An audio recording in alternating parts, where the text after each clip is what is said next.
1, 2, 3, 4, 5, and 6. 1, 2, 3, 4, 5, and 6.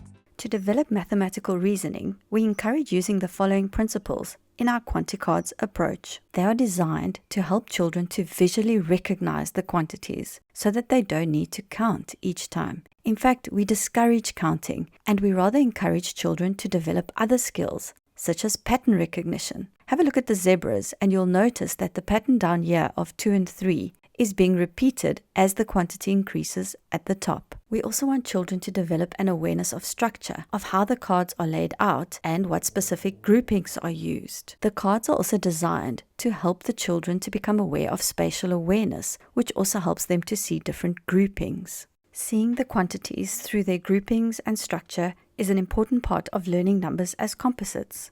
Composition is about learning bigger quantities in terms of smaller combinations of quantities and is an integral part of accessing and understanding place value later on. Can you tell how many dots there are on the screen?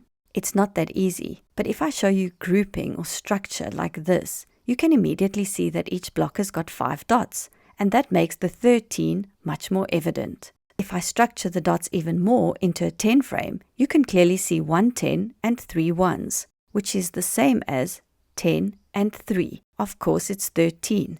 Children need to understand this type of structure and composition in order to access place value. Here's another one. See if you can see how many dots there are before they disappear. Could you see that there were 16 dots?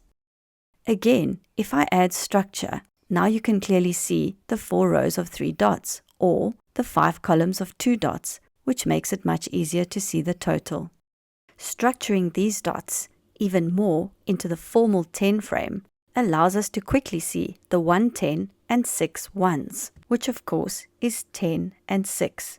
The combination of 10 and 6 is written as 16. 16 is therefore a composition of 10 and 6. Our next few videos focus on using this approach in learning numbers as composites.